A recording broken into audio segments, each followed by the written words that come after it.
Pagdinig sa bail petition ni Janet Lim Napoles, ginanap naman sa Mandaluyong. Sa unang pagkakataon, Korte Suprema pumayag ng sa Sandigan Bayan ganapin ang mga susunod na pagdinig ng kaso ni Napoles. Ang ulat mula kay Sweden Velado. Sa unang pagkakataon, ginanap ang bail hearing ni Janet Lim Napoles sa Correctional Institute for Women o CIW sa Mandaluyong. Ito ay bago pa lumabas ang desisyon ng Korte Suprema na payagan ang Sandigan Bayan na doon na lang ipagpatuloy ang pagdinig sa mga kasong may kinalaman sa P. Daphne Napoles. Ang naging desisyon ay base na rin sa hiling at sulat na ipinadala ni Presiding Justice Amparo Cabota. Iba talaga kapag territory mo, di ba? And as you can see, the facilities here, although they're okay, iba yung feeling mo if you're in your own territory.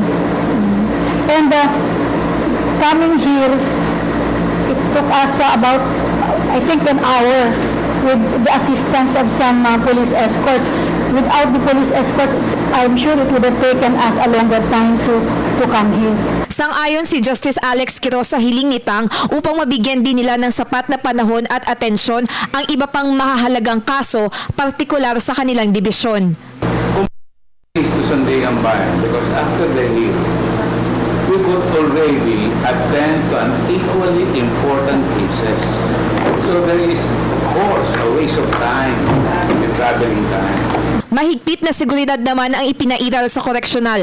2 beses na dumaan sa security check ang mga reporter at hindi pinahintulutan ang pagdadala ng gadget sa loob ng Bulwagan Konsolasyon. Dito rin ginaganap ang pagdinig ng iba pang mga hukom sa kanilang mga hawak na kaso. Samantala, nasa ilalim ng maximum security si Napoles na kasalukuyang nakadetain sa Diagnostic Center ng koreksyonal kung saan muna siya mamamalagi na pong araw para ma-quarantine.